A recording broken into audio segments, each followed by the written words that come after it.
So this Memory Cafe here in Abingdon, how long's that been going for? Just over 3 years. Yeah. And how is it funded? It's funded, we get about half the money from the County Council and about half the money comes directly from the Alzheimer's Society. And how do you find patients hear, or sorry, clients hear about this?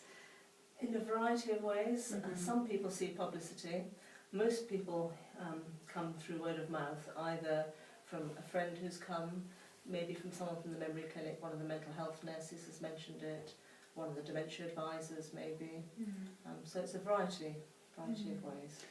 And what's the main functional purpose of the memory clinic? I think there's a few purposes. Memory Cafe. Memory Cafe, yeah. A few purposes.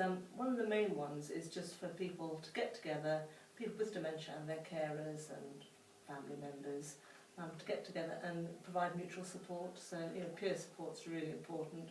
They can get together, they can talk about the disease if they want to, or they can absolutely ignore it and just have a good social time. Either way, it's decreasing their sense of isolation. And we also have a variety of information here, so people can pick up a leaflet. There's a small room that they can have a private conversation, so sometimes someone comes and just wants to have a chat with me about something that's going on in their life away from the group. And because we have a number of volunteers, I can just leave the group for a short time to do that. We generally have a visitor that comes to give information. But like last time we had someone from the Neighbourhood Return project who came and talked to people about signing up for Neighbourhood Return. So that type of thing. So it's really increasing people's knowledge of what's out there that can help them, but also giving people just a safe place to socialise and be with people who understand what they're going through.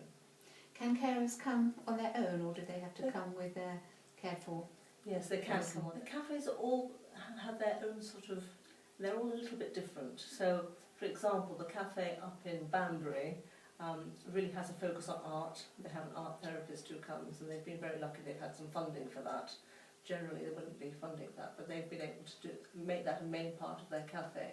The one in Didcot, people bring jigsaws and games, and that's just something that's developed by the people who come to the cafe, so we do things like that. This cafe hasn't developed. People seem to enjoy chatting to each other, and when we have a visitor, they give information about what they're coming to tell people about, but actually they also join in the general conversation, so it's someone different that's coming into the cafe that can chat. But today I had a couple of conversations with people with dementia. One was talking about mobile phones and how difficult he was finding it to use it, and so he's having a chance to talk to someone about one of the difficulties he's experiencing, and just an understanding ear, if you like. And then another person on the table joined in, well, I'm having the same problem, and so they're just sharing what's going on for them. There, of course, aren't any easy answers, but actually we have at the next cafe we've got someone coming from the Independent Living Centre, so now I'll now ask them if they can bring as simple phones as they can find. So again, so they can see what's possible, and it might still not be simple enough, but at least we can have a go and see if we can do a bit of problem solving there. What sort of spectrum of severity do you see amongst the people who have dementia coming to the cafe? Generally, I would say mild to moderate. We do have people with more needs who come, and we wouldn't turn anyone away. And then it just relies on myself and the volunteers to be sensitive to their needs. So